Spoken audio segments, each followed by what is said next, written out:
próximo. Portanto, sejam criteriosos e estejam alertas. Dediquem-se à oração.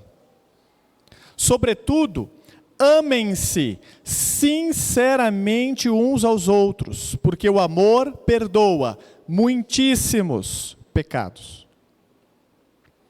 Sejam mutuamente hospitaleiros, sem reclamação. Cada um exerça o dom que recebeu para servir os outros, administrando fielmente a graça de Deus em suas múltiplas formas. Se alguém fala, faça-o como quem transmite a palavra de Deus. Se alguém serve, faça-o com a força que Deus provê, de forma que em todas as coisas Deus seja glorificado, mediante Jesus Cristo, a quem seja a glória e o poder para todos sempre. Amém. Ore comigo mais uma vez. Ó Deus, nós oramos agora em favor da sua bendita e poderosa palavra. Ela é insubstituível. Ela é o alimento para as nossas almas. Não há como viver uma vida cristã e desprezar a palavra de Deus. Não há como crescer no relacionamento com Jesus e desprezar a palavra de Deus. Então, eis agora a sua palavra diante de nós. O que pedimos é que através do teu Santo Espírito, o Senhor venha trazer, ó Deus, esta palavra ao profundo das nossas almas. Encher-nos de alegria ao ouvi-la. Preparar-nos, ó Deus, da forma como precisamos estar preparados para o retorno do Senhor e nosso encontro contigo. Ó Deus, abençoe a tua noiva, abençoe a tua igreja, em nome de Jesus. Amém. O que você faria se você soubesse que temos apenas um mês de prazo até a volta de Jesus? Se você tivesse certeza absoluta que Jesus volta daqui a um mês exatos, o que você faria? Faria todas as coisas normalmente, como tem feito agora? Iria para o trabalho normalmente? Iria para a escola? Os meus filhos não iriam para a escola. Eles já não gostam de ir agora. Se Jesus voltar daqui a um mês, não vão mesmo. O que você faria? Ficaria desesperado? Jesus está voltando, meu Deus, um mês, não dá tempo nem de eu juntar, fazer uma viagem, né, ir para a praia. O que eu vou fazer se Jesus voltar daqui a um mês? Como você viveria os seus dias? Como você definiria suas prioridades de vida? Isso já aconteceu no passado. Não no sentido de Jesus voltar, obviamente, mas de pessoas preverem a volta de Jesus, mas ele não voltou. Entre algumas seitas, Jesus já era para ter voltado há algumas centenas de anos atrás, mas não voltou. Mas olha o rebuliço que isso causa. Eu me lembro, estava vivo, obviamente, na virada do milênio, né? Na virada de 1990, 2000 para 2001, quando teve aquele bug do milênio. Estão lembrados disso? Os mais velhos aqui, os mais novos não lembram disso, né? O que aconteceu naquela época? Muita gente falava, é o fim do mundo. Lembram disso? Porque tinha um costume, tinha um ditado popular, né? 1000 chegará, mas 2000 não passará. Tinha isso por aí. E as pessoas ficavam apavoradas. Eu me lembro que via reportagens na televisão de pessoas estocando alimento, porque achavam que ia ter um cataclisma mundial. Nos Estados Unidos, algumas pessoas estavam entrando nos bunkers, né? Estocando alimento por 4 meses, 5 meses. Então, antes da virada, entraram para lá, fecharam a porta e falaram, agora vocês que morram. Estamos salvos. Depois de sair a surpresa, nossa, não morreu ninguém, continua normal aí, o mundo não acabou. Então, eu vivenciei isso, você aí que tem cabeça branca também vivenciou comigo, viu isso acontecer, né? Então não é surpresa as pessoas preverem a vinda do Senhor Jesus e isso não se concretizar, eu não afirmo que Jesus voltará daqui a um mês. Lembra, eu não marquei hora. Eu estou supondo que se você tivesse a certeza absoluta de que ele volta daqui a um mês, como você viveria este mês?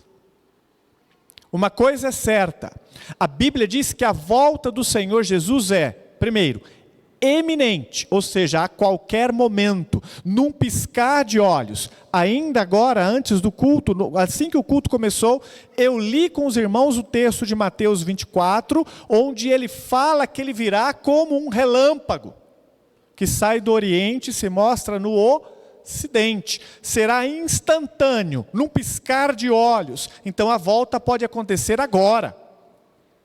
A volta também, em segundo lugar, ela é garantida. São muitas as profecias nas Escrituras. São muitas as promessas do retorno. Por que eu posso confiar nessas promessas? Porque Jesus Cristo nunca falhou com a sua palavra. Ele prometeu que viria para nos salvar e veio. Deus prometeu que ele ressuscitaria dos mortos e ele ressuscitou. Ele prometeu edificar a sua igreja e edificou. Então ele prometeu voltar a buscá-la e ele então pode ter certeza, voltará. Eu vejo às vezes pessoas dizendo, pastor, eu já ouvi essa história desde que eu sou pequeno. E ele não voltou. Bom, Pedro falava isso há 2000 anos atrás. Olha aí, o fim está próximo.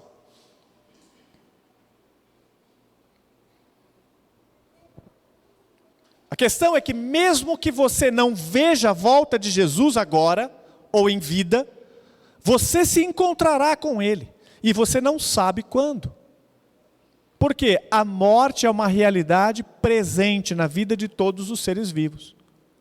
Ainda ontem, estava no velório, pregando no sepultamento de uma pessoa. Amanhã pode ser no seu. Nossa, pastor, coisa ruim de se falar. Não, mas é verdade, não é verdade? Pode ser o meu. Os irmãos estão lá, cantando o hino lá. Só não deixa o Davi e o Jonatas cantar não, que eles são desafinados. Mas pode ser amanhã, o dia em que vamos planejar o hino do seu sepultamento. E onde você estará? Na presença do Senhor Jesus, prestando contas da sua vida. Então Jesus pode voltar para você amanhã, pode voltar para você essa noite, pode voltar para você daqui a alguns minutos, daqui a algumas horas. O fato é, nós todos nos encontraremos com Ele, isto é inevitável. Amém? Não deveria ser para nós uma surpresa e nem um assombro. Não deveríamos ficar preocupados com isso. Pedro escreve na sua carta esta realidade não para deixar a igreja assustada. Jesus está voltando, o fim é próximo. Ah, Jesus está voltando, meu Deus, o que a gente vai fazer? Não. Mas ele está escrevendo isso no sentido de prepará-los e entender que o sofrimento agora está por um triz.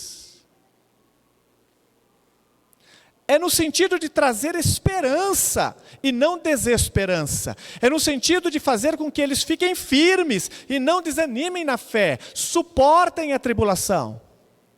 É como se ele estivesse dizendo, irmãos, vocês estão sofrendo agora, mas fique tranquilo, o fim está próximo, Jesus está voltando.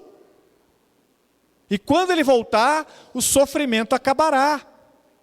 E você estará com ele por toda a eternidade. A igreja diz o quê? Não, só alguns aqui que vão para o céu, os outros vão ficar, porque só uns estão felizes com isso. Aleluia, irmã.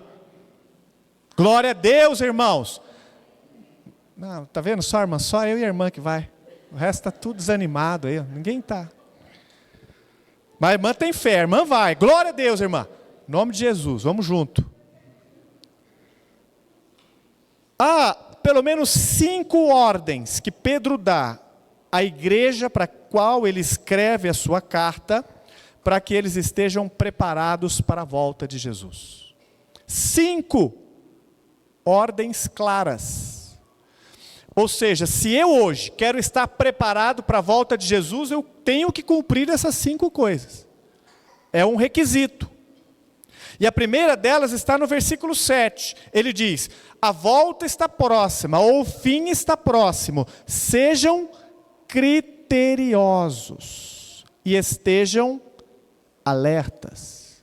A primeira coisa a fazer, então, é ser criterioso. A palavra criterioso significa seja comedido, ou seja estável mentalmente. Não fica na paranoia. Irmãos, você já viu ou já conviveu com pessoas que são obcecadas pela volta de Jesus? Obcecadas pelo tema. Saiu uma notícia de jornal, ele já corre na sua casa. Irmão, deixa eu falar uma coisa. Você viu o que aconteceu lá na Indochina, não sei da onde? Nossa, é sinal da volta. Jesus vai voltar. Jesus vai... Fica louco, cara, fica desesperado. Saiu outra notícia. Você viu? Ó, agora volta mesmo, hein? O cara é bitolado, ele fica louco, ele não consegue pensar em outra coisa, ele não consegue se desligar do tema. Não que nós não devamos nos preocupar com a volta de Jesus, mas não devemos perder a sabedoria. Há pessoas por aí meio paranoica, meio louca, quando fala da volta de Jesus. Se torna chato, inconveniente, manda os outros para o inferno, não está nem aí com nada. Aí você fica pensando, mas por que esse indivíduo está fazendo isso? Ele está obcecado, ele não é criterioso, ou seja, ele perdeu a estabilidade emocional, ele está louquinho.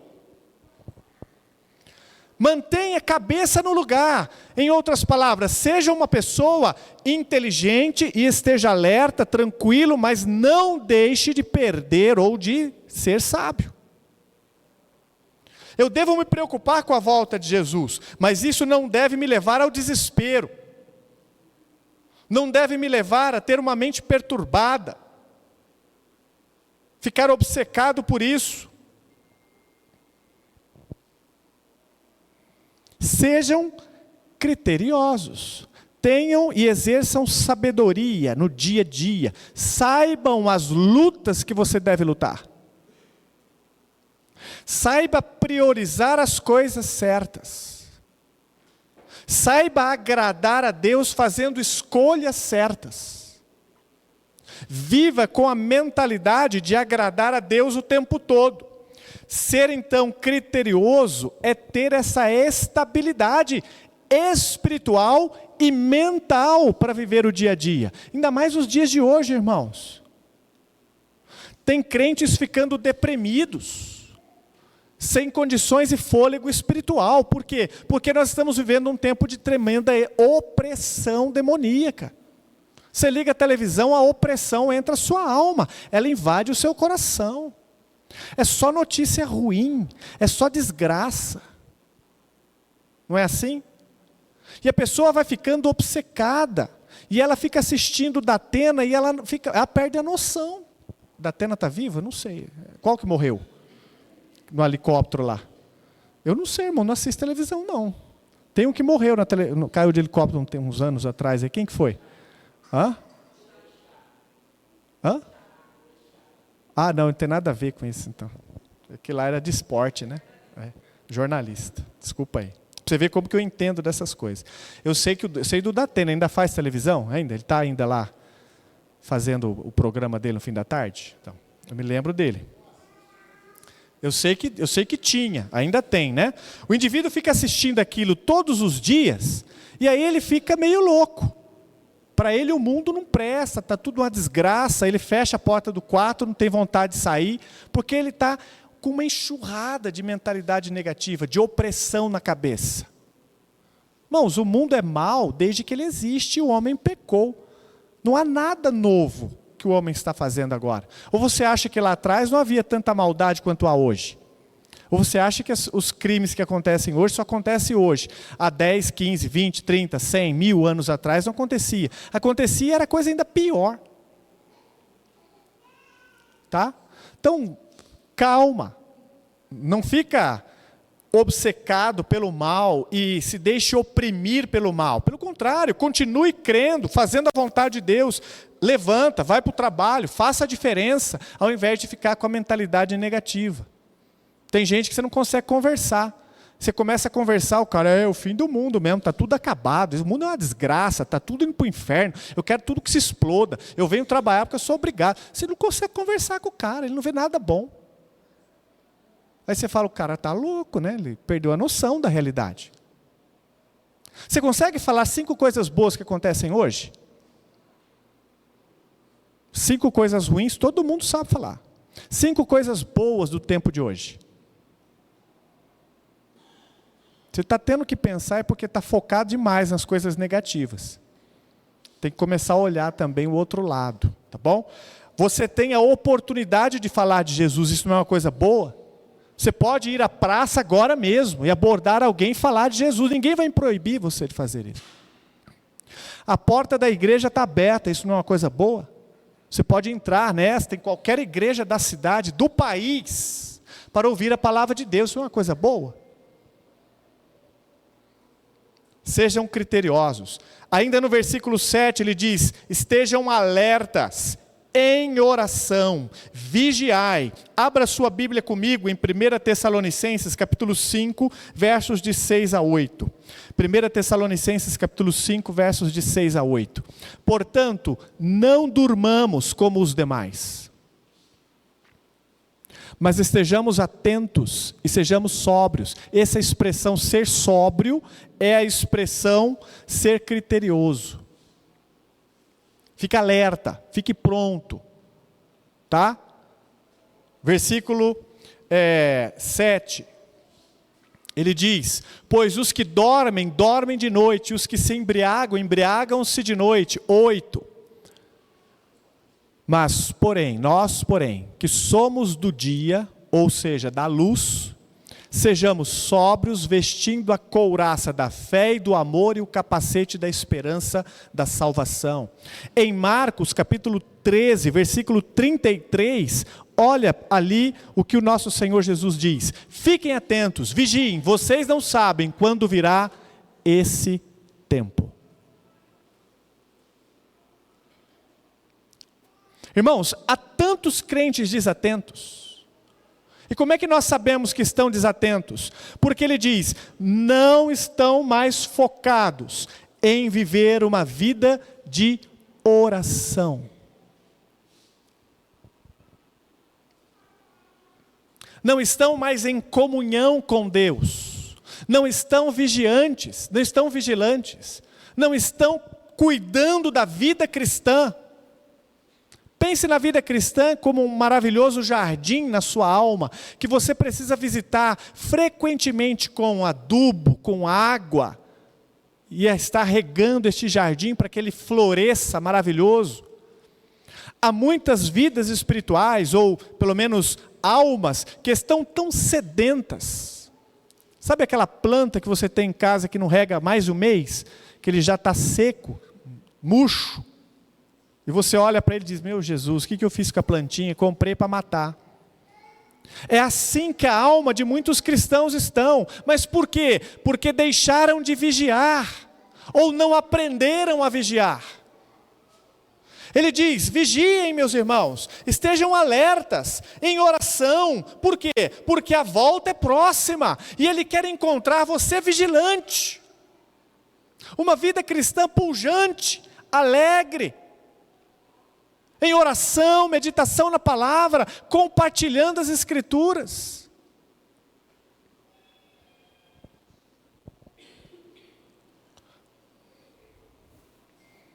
Você está alerta? Em Marcos capítulo 14, versículos de 37 a 40, Pedro teve uma experiência de não estar vigilante. Eu acho que quando ele escreveu a sua carta, ele se lembrou desse dia. Jesus reunido com seus discípulos no Getsêmani, Pedro entre eles. Jesus olha para os seus discípulos e pede a eles para vigiar, para orar com Ele. Marcos capítulo 14, a partir do versículo 37. Então voltou aos seus discípulos, aqui quem volta é Jesus, e os encontrou dormindo. Simão, disse ele a Pedro, Está dormindo? Não pôde vigiar nem por 1 hora? 38, ele diz: vigiem e orem para que não caiam em tentação. O espírito está pronto, mas a carne é fraca. Você já ouviu essa expressão em muitos lugares. E as pessoas usam isso de uma forma totalmente fora de contexto. O indivíduo está em pecado, não está lutando contra o pecado, e a justificativa que ele dá é isso: a carne é fraca. Já ouviu isso? Você já ouviu isso por aí? O indivíduo pecou, adulterou, saiu com uma mulher na esquina, a esposa flagrou, confronta, aí ele vira com essa desculpinha: a carne é fraca. Tá? Continuando. Mais uma vez ele se afastou e orou, repetindo as mesmas palavras. Quando voltou, de novo os encontrou dormindo, porque os seus olhos estavam pesados e eles não sabiam o que lhes dizer. Eu acho que quando Pedro escreve a carta e diz aos irmãos: fiquem alertas, vigiem, estejam prontos em oração, eu creio que ele se lembrou daquele dia no Getsemane. E de quando Jesus disse: vigiem, fiquem aqui, fiquem alertas comigo, em oração. E quando Jesus retornou, eles estavam dormindo. Irmãos, se Jesus voltar hoje, ele encontrará muitos cristãos dormindo, mas não é porque estão na cama, porque ele voltou de madrugada, não. É porque passou 1 mês, 2 meses, 3 meses, e ele não pega na Bíblia para ler. Ele não ora mais. Ele não está dedicado a servir ao Senhor no dia a dia. Estão dormindo porque a sua vida cristã parou no tempo. Já faz anos que ele não lê um livro da Bíblia, um livro. Tem livros com 1 capítulo só, ele não consegue ler nem esse.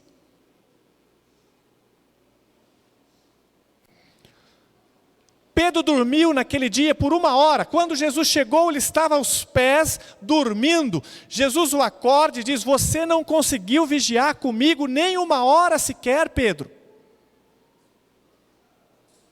Talvez no dia da volta de Jesus, ele encontre muitos cristãos dormindo, ele tem que olhar para os nossos olhos e dizer: ei, Leandro, você está dormindo ainda? Há anos eu tento despertar a sua vida cristã, há anos eu tento levar você à santidade, há anos eu tento levar você a ler a Bíblia, a valorizar as coisas de Deus, há anos eu tento colocar você de joelhos, mas você não faz isso.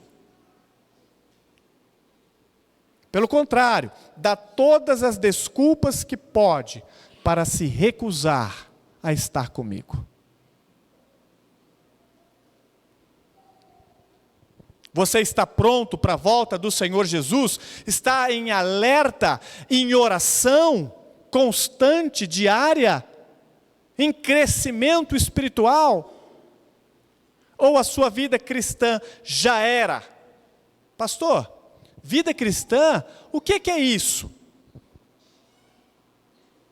Ir à igreja? Ah, eu vou. Não. Ir à igreja não é sinônimo de vida cristã. Sinônimo de vida cristã é vida com Deus. Você pode estar na igreja aos domingos, mas estar sem Deus os domingos. Você pode visitar todas as igrejas que você quiser da cidade. Uma por final de semana. Isso não fará de você um bom cristão. Um bom cristão se faz na sala de oração, em jejum, leitura bíblica. É ali que ele quer que você vigie para a volta dele. Amém? Então a pergunta é: você está alerta, está vigilante com o Senhor, ou está dormindo como Pedro dormiu naquela ocasião? Se Jesus voltasse daqui a 1 mês, e você tivesse a certeza, você oraria mais?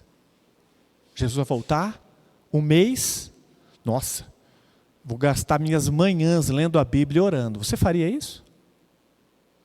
Se você tivesse certeza absoluta que Jesus voltaria daqui a 1 mês?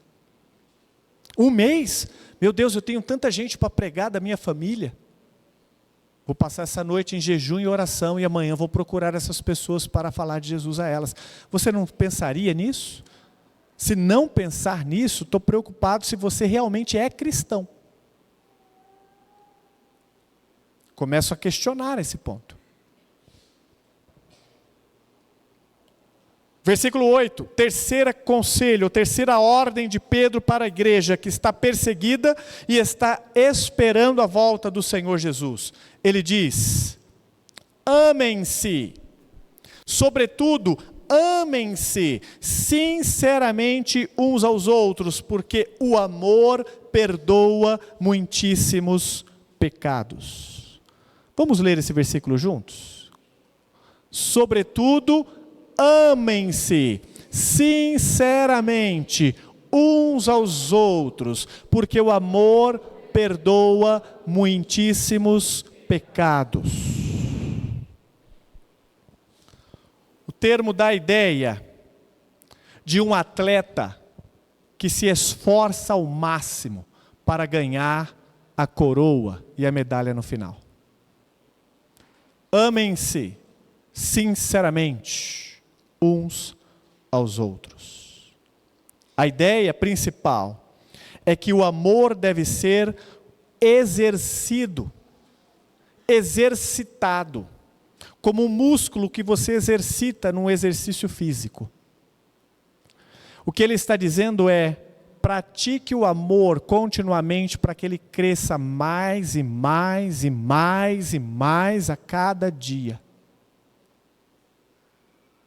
Se tem uma vantagem no amor, é que ele nunca diminui, a menos que você não o pratique. É como algo que você exercitando, ele só cresce. O amor é assim. Quando Deus coloca o amor dele no seu coração, ele vem pequenininho. E à medida que você vai exercitando e praticando o amor, ele vai crescendo, crescendo, crescendo. E é isto que Pedro está dizendo. Irmãos, amem-se de tal forma que este amor vai crescendo diariamente, vai aumentando. O amor deve ser exercido com esmero, com esforço, com dedicação. Em outras palavras, você não pode perder o amor de vista. O amor é o objetivo de estarmos no mundo. O amor é a razão de sermos salvos. O amor é a razão de sermos crentes. Nós fomos salvos por Jesus para amar. Ele quer que nossa igreja e todas as igrejas sejam conhecidas pela prática do amor.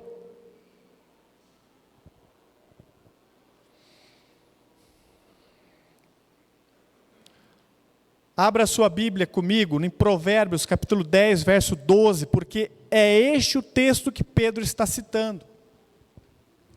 O ódio provoca dissensão, mas o amor cobre todos os pecados.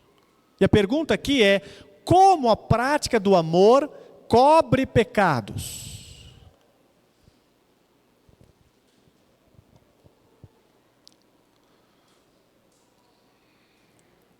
Primeiro, o amor cobre pecados porque ele não é conivente com o pecado. Se eu vejo o meu irmão pecando, eu por amor o corrijo. Se eu vejo o meu irmão no pecado, por amor eu vou a ele e exorto: irmão, o que você está fazendo no bar? O que você está fazendo com essa garrafa de pinga? Irmão, o que você está fazendo aqui nesta casa? Você não sabe que aqui é uma casa imprópria para cristãos? Dobra o seu joelho comigo, se arrependa de ter um dia colocado na sua cabeça a intenção de vir a este lugar. Cobre multidão de pecados, porque quando o cristão que ama vê o seu irmão pecando, ele se incomoda. Ele não vai para casa pensando: não é problema meu.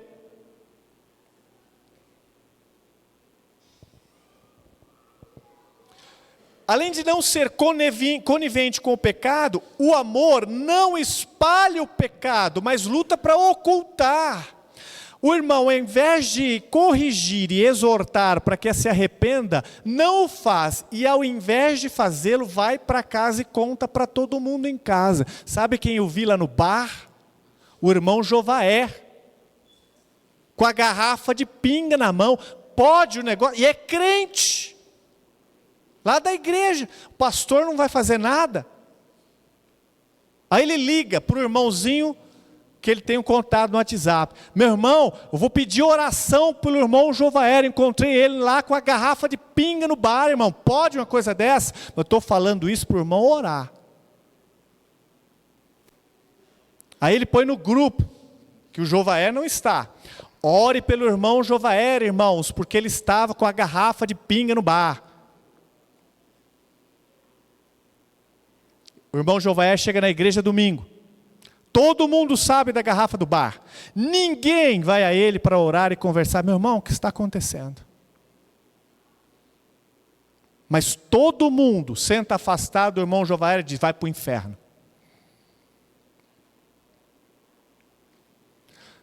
É amor isso? É a falta de amor que faz isso. E como começou? Começou com o primeiro que viu, e ao invés de amar, ir lá e ajudar a cobrir o pecado, não, é o primeiro a espalhar o pecado. E tem prazer em espalhar. O amor cobre pecados porque você não quer envergonhar o seu irmão.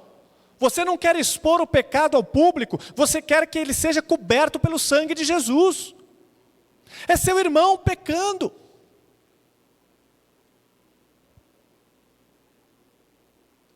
Sabe o que é interessante? Se fosse o meu filho no bar, tomando uma garrafa de pinga, eu não colocaria no grupo do WhatsApp, você colocaria?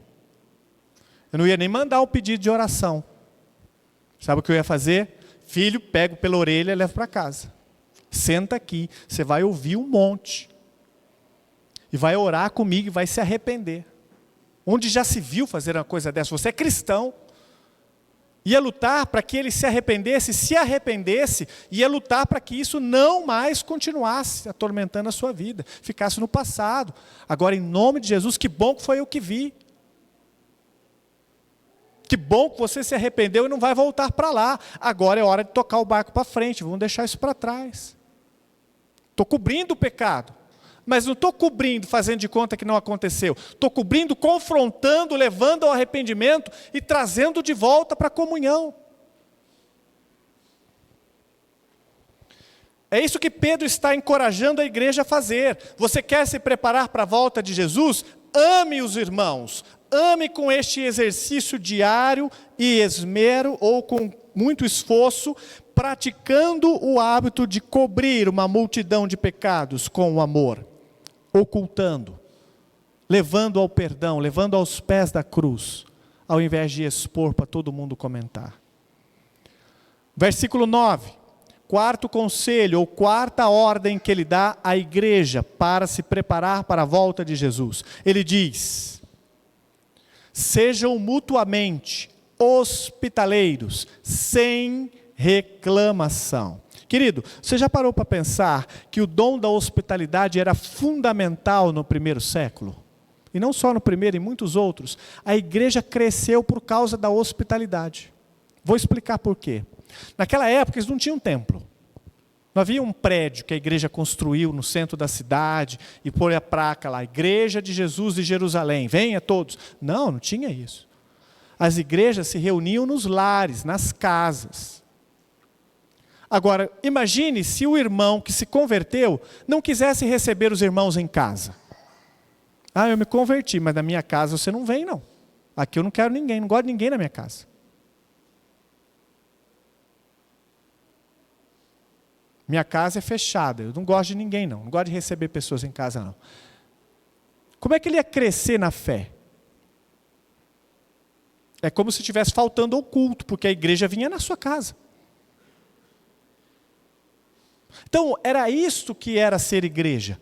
Todas as noites, eles estavam se visitando, orando junto, lendo a Bíblia junto, crescendo junto e aumentando o amor. Todos os dias eles faziam isso. Saía do trabalho, a primeira coisa que fazia, dava um banho nos filhos, ajudava todo mundo. Vamos para a casa da irmã Marilza. Por quê? Porque nós vamos hoje estudar a palavra de Deus. Vamos passar a noite, parte da noite, estudando a palavra e orando com a família da irmã Marilza. E no outro dia eu vou na casa do Nivaldo. No outro eu vou na casa do Walson. E assim a igreja aumentava a comunhão e o amor, e ao mesmo tempo crescia no conhecimento da palavra. Se hoje todos os templos das igrejas ficassem fechados por uma lei, um decreto, proibido de ser igreja, proibido de abrir um templo, proibido de se reunir para adorar a Jesus, a igreja ia morrer, porque muitos irmãos não têm este hábito. Deixaria de existir, muitas igrejas parariam de existir. Por quê? Porque não tem o hábito de se reunir nas casas para estudar a palavra. Não tem amizade, vínculo para isso. Quem que eu vou chamar para vir aqui? Não tenho ninguém. A igreja tem 140 membros. Tem ninguém. Quem que eu vou convidar? Não há vínculo com as pessoas.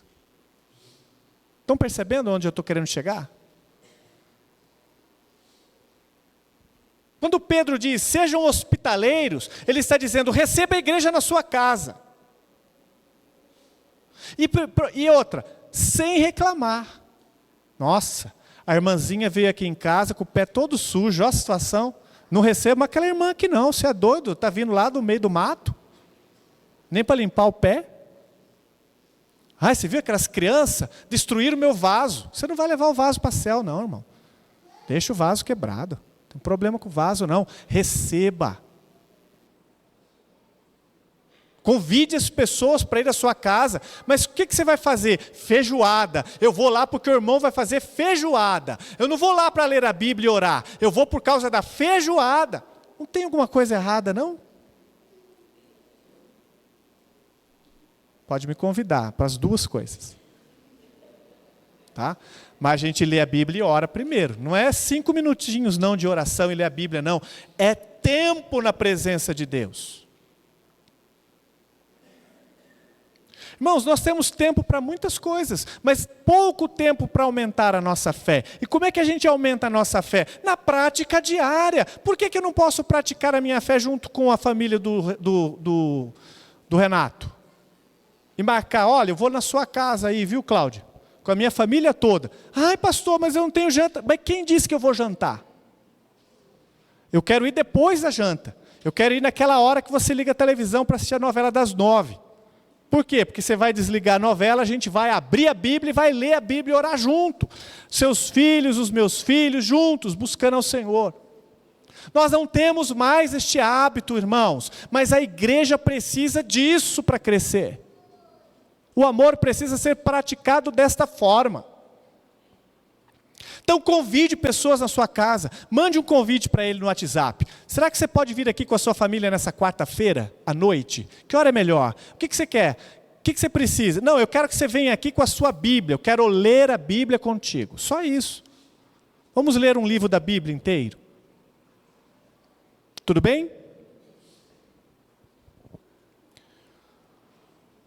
Outro detalhe importante, naquela época, os missionários, os pastores, os discípulos de Jesus, os apóstolos, eles viajavam por todo o Império Romano pregando a palavra. Agora imagina se ele viajou horas e chegou numa cidade, chega lá, os crentes não recebem Paulo em casa. Por quê? Porque eles estão tão cansados, trabalharam o dia inteiro na mina, né? Lavando roupa no rio. Agora estão tão cansados, eles querem dormir. Então, Paulo manda um zap para a família. E aí, cheguei aí na cidade, posso ir na sua casa compartilhar a palavra até de madrugada, orar contigo? Paulo, não dá, rapaz, sabe que amanhã eu entro cedo no serviço. Dá não. Aí ele manda mensagem para a Ângela. Ângela, então, estou na cidade aí. Tem como me hospedar na sua casa, compartilhar a palavra com a sua família? Paulo, não dá hoje não, rapaz. Amanhã eu tenho um exame cedinho. Dá não. Aí Paulo vai dormir na praça. E os crentes não são abastecidos na fé. Por quê? Porque não receberam Paulo em casa. Então a hospitalidade era fundamental. para que a igreja pudesse praticar o amor e crescer na fé. Aí hoje, onde o dom da hospitalidade está sendo exercido? Onde? Lá na porta da igreja. Só preciso de uma pessoa para exercer a hospitalidade, a pessoa que está ali na frente. A irmã Marina ali hoje, e a Lília. Só. Por quê? Porque os irmãos não precisam, não recebem ninguém em casa mesmo. Estão entendendo a mudança de paradigma, de ótica? Eu preciso que nós nos reunamos mais entre nós, para orar, para ler a Bíblia, para estudar a palavra. Jesus está voltando daqui um mês, está lembrado? Vai ficar com a sua casa num dia sem ninguém para abençoar? Vai ficar sem usar a sua casa para edificar vidas? Quinto e último, versículo 10, ele diz, exerça o seu dom. Cada um exerça o dom que recebeu para servir os outros.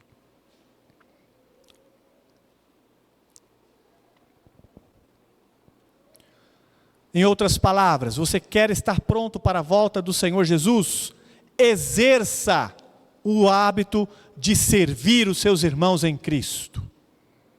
Todo cristão tem pelo menos um dom dado pelo Espírito de Deus para abençoar vidas. O que você está fazendo para fazer isso? Como você exerce o seu dom para abençoar vidas? Como você está focado em abençoar vidas? Como você está deixando o Espírito conduzir você para abençoar vidas? Eu tenho abençoado vidas, pastor, são só os meus filhos. Sua família é maior, olha aqui, são mais pessoas na sua família. Temos que edificar-nos uns aos outros. Por isso ele deu dons. Alguns dons que ele deu são importantes, porque são dons relacionados à exposição da palavra. Eu preciso pregar a palavra, e essa é a minha forma de servir. Há outros dons que têm a ver com suprir necessidades. Todos os conjuntos de dons para suprir necessidades e para levar a palavra são fundamentais para a igreja. Então, se eu não posso servir com a palavra, posso ajudar alguém na sua necessidade.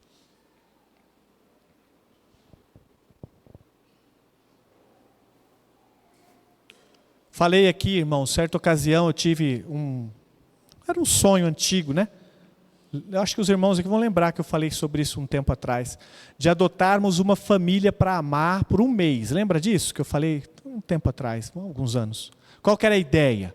Uma família veio visitar a igreja aqui.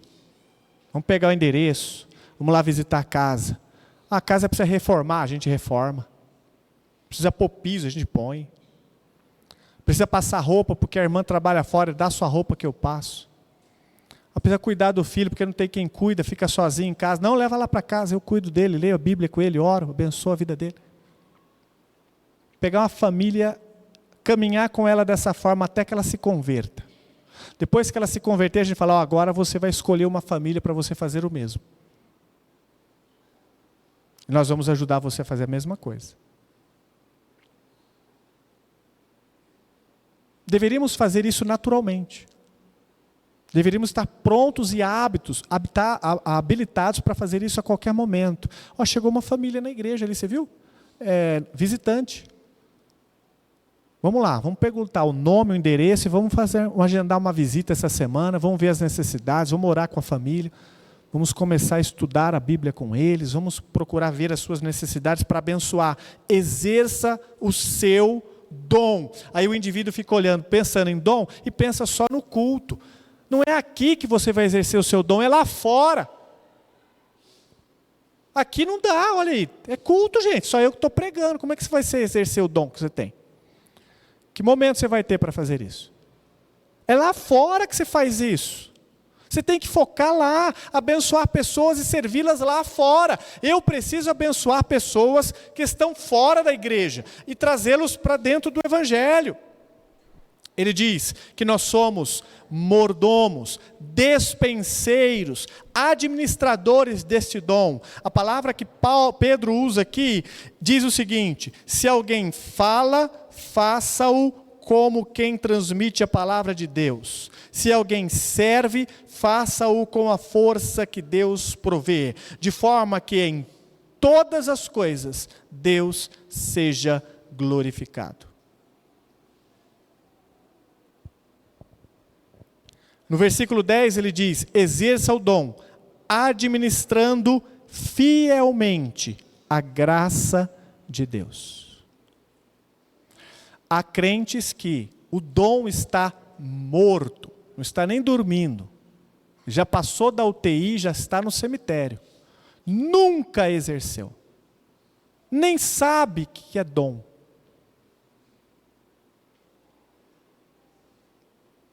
Como é que você vai praticar isso? Me diga. Como é que você vai edificar vidas? Amplie a sua visão. Você não precisa edificar o seu dom só aqui no culto, não. Encontre uma forma de fazer isso lá fora. Eu tenho o dom de pregar. Por que você precisa esperar ser pastor e subir no púlpito para fazer isso? Vá pregar, tem muita gente por aí precisando ouvir o evangelho. O meu dom é ensino. Então por que você precisa esperar ser professor da EBD para ensinar? Por que você não pode visitar o irmão e estudar com ele a palavra e ensiná-lo? Você precisa de autorização especial? Edinho, estou marcando aí, terça-feira eu vou lá na sua casa, a gente vai estudar juntos a Bíblia. Preciso de autorização especial para fazer isso? Não. Terça-feira eu vou lá na casa dele, a gente senta, pega um capítulo da Bíblia e eu exerço o meu dom. Eu abençoo.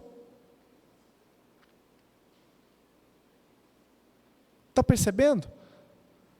Você pode estar preparado amanhã para a volta de Jesus. Por quê? Porque você está praticando o que Ele ensinou a fazer aqui. Você está criterioso, ou seja, está com a sua mente desperta, estável, está pensando com clareza, está vigilante em oração, está amando o seu próximo, especialmente cobrindo uma multidão de pecados, edificando pessoas, sendo hospitaleiro, trazendo essas pessoas para a fé, visitando, ajudando e, por fim, exercendo o seu dom na casa das pessoas. Amém? Feche os seus olhos, curva a sua cabeça, vamos orar. Ó Deus, o Senhor está voltando a qualquer momento, em qualquer dia. O Senhor pode estar recolhendo a sua igreja. Ó, como este dia será glorioso para nós, igreja de Jesus. Porque neste dia cessará toda luta, toda dor, todo sofrimento, toda angústia, todo medo, toda preocupação. Nesse dia tudo vai sumir e só a graça e a alegria do Senhor Jesus reinará por toda a eternidade em nossos corações. Queríamos que o Senhor voltasse hoje ainda, queríamos que este dia fosse amanhã ou daqui a uma semana. Seja logo, Senhor, porque muitos de nós já não aguentam mais esta vida. Já não suporta mais a opressão, as cargas, as dificuldades do dia a dia, os problemas. Mas Deus, mesmo que o Senhor demore mais 1 ano, mais 10, mais 20, mais 50, prepara-nos, ó Deus, para sermos bons crentes já. Prepara-nos para amar já, para abençoar vidas neste momento. Nós não precisamos esperar. Desperta-nos, ó Deus, desperta-nos para praticar o hábito de visitarmos uns aos outros, com o propósito de edificar a fé, com o propósito de crescer, com o propósito de abençoar. Senhor, ajuda-nos a mostrar amor, ser hospitaleiros, exercer os nossos dons, sermos homens e mulheres de oração, dedicados à santificação e à palavra. Ó Deus, quanto nós precisamos disso, Pai. Nós pedimos por um avivamento, nós pedimos que o Senhor refaça novamente a nossa fé, que o Senhor derrame o seu Espírito sobre nós, mas continuamos sentados no sofá diante da TV. Isso não vai acontecer, a menos que nós deixemos tudo para servir ao Senhor com todo o coração. Nós te pedimos isso, Pai, no nome de Jesus. Amém. Fique em pé, vamos louvar ao Senhor.